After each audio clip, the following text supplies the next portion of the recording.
დროინდელი მოვლენების განვითარებას და შეშფოთებულებით ტელეკომპანია რუსთავიორის გენერალური დირექტორის დაკავების ფაქტთან დაკავშირებით მოუწოდეთ შესაბამის ორგანოებს აღკვეთ მონისწრებად არ იქნეს გამოყენებული პატიმრობა, რათა ხელი არ შეეშალოს გამოუკიდებელი ტელეკომპანიის საქმიანობას.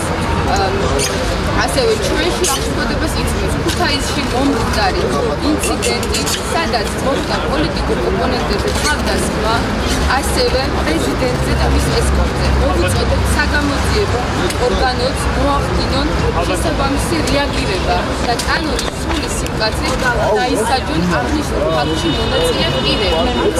ასევე ხოსვა მემეუბრები ადგილობრივი მმართველობების ორგანოებზე თავდასხმის ფაქტებს და მოვუწოდეთ ხელისუფლებას აღკვეთო იქნეს ძალადობრივი ქმედებები. ჩვენ ვთანხმდებით, რომ აღნიშნული ქმედებების გადასაწყვეტად საჭიროა საზოგადოების გაერთიანება და ჩვენი მხრივ ვერთიანდებით და ვქმნით კოალიციას სახელწოდებით საზოგადოებრივი ინიციატივა, რათა ხელი შეეწყოს ქვეყანაში დემოკრატიული პრინციპების განვითარებას და მოხდეს კოჰაბიტაციის ხელშეწყობა ქვეყანაში. ეს არის გამაფრთხილებელი აქცია, გნებავთ თხოვნა და არფან, ამას მნიშვნელობა არ აქვს.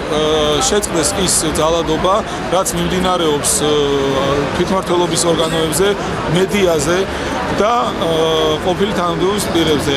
ყოველ მეგულისხმობ დაკავებებს ყოველგვარი საფუძვლის გარეშე და გამჭვირვალობის გარეშე. მე ასევე მივესალმები პარლამენტის თავმჯდომარის განცხადებას, ასევე გედი ბოქაძის განცხადებას იმასთან დაკავშირებით, რომ დაგმეს მათ გუშინდელი ფაქტი და ასევე ის ძალადობა, რაც ხორციელდება ბოლო ორი თვის განმავლობაში, მაგრამ არიან დღეს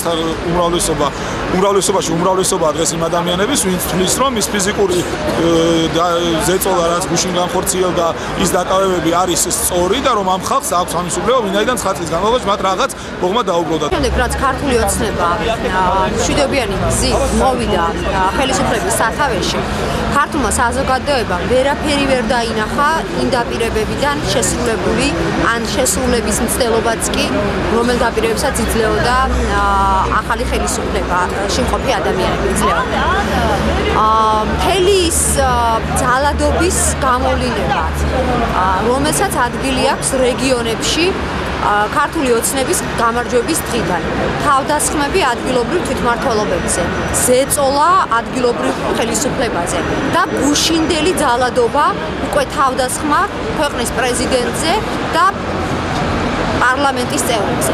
ეს არის ნიშანი იმისა, რომ ქართული ოცნება ემზადება ქვეყანაში არეულობისთვის და არასაქმის კეთებისთვის. ჩვენ კოალიციის წევრები ვაპირებთ გადავადგილდეთ დიდმის მასივში კოალიციის სამმართველოს თავარ სამმართველოში, სადაც მიმდინარეობს სოლიდარობის აქცია რუსთავიორის გენერალური დირექტორის დაკავებასთან დაკავშირებით.